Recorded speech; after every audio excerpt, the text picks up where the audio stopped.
welcome to Robbinsdale Parkway United Church of Christ. I'm Reverend T. Michael Rock, one of the co-pastors here, and it's so wonderful to be with you in this digital ministry. Grace, gratitude, and generosity is near and dear to my heart. I love coming into your lives in this way to greet you, offer encouragement, hope, understanding, and love. Love, the core of everything we do in our ministry. Right there. And it's good to be together. This week I was asked by a colleague, as I'm in the midst of all this transition stuff, and I'm just filled with joy about what the Spirit has in store for me in my life and also for the life of the congregation. There's goodness and hope in all of what the future holds for us. And so I'm leaning into that hope. And so I was asked, where does that hope come from? Where does that hope reside? Because this person was in the middle of transition and was feeling very isolated and very alone. And I had this vision, right?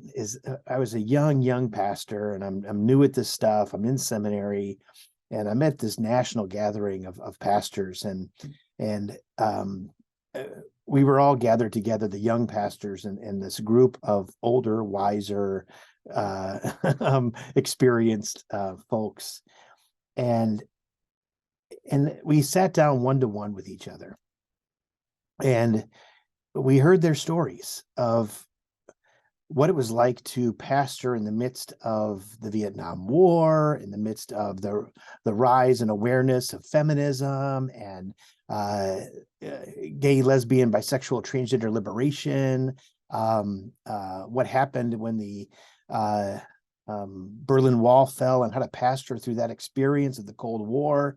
And they gave us this overwhelming sense of hope that whatever the world threw at us, whatever crisis, whatever horrible thing could happen in the outside world, war or famine or hostages or whatever it was, that the Spirit of the church, the Spirit of the people gathered, would see us through. And that we were called, us young people at that time, were called to live into the hope of our time, to take on all of the challenges, all of the stuff that is dividing people and separating us, and saying, speak hope into those moments. Speak hope and understanding in the midst of claiming where there is injustice, where there is division, where there is strife, where there is violence. Speak hope into that place.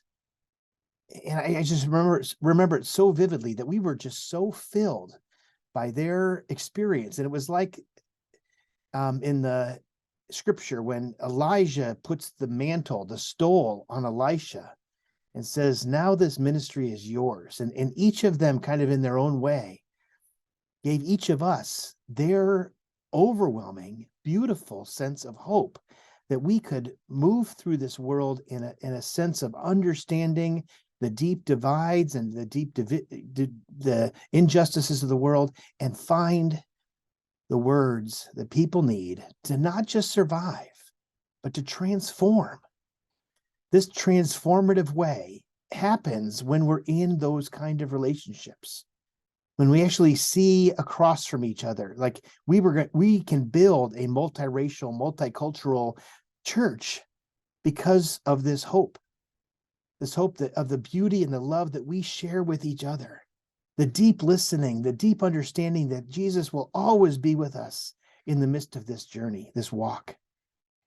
And so I got to remember that in the midst of this transition, that no matter what happens to us, no matter what loss we feel, because death will happen, suffering is going to happen in our lives, it will bring us to tears, mental illness will happen in our lives, and we will lose that sense of hope.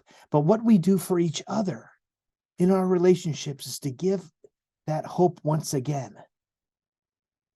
And in that midst of that hope is the invitation always to forgive, to accept the grace that is always there for us, the gratitude that somehow there will be a silver lining, a light in the midst of our darkest shadows, that somehow, some way, we will be inspired to give more of ourselves because we have been transformed in this moment. So no matter what happens to us, hope will guide us and bring us to a new understanding of ourselves and the work that we are called to do in the world. And it's not just ministers, professional folks, it's everybody who has any affiliation with any ministry is imbued, like you are imbued with this kind of hope, to find a new path, to transform yet again. I mean, I love becoming a butterfly in this moment. And it will take complete destruction of identity and the way I've always known what it's like being a caterpillar. But there is new life out there. There is another transformative experience. And I just can't wait for the next one. Because that's what's giving me the energy to move in this transition, to fully give my whole heart and love for everyone involved in this congregation, and hope for what the future may hold. Hold on to that. What a gift to be in this ministry together. This is grace, gratitude, and generosity.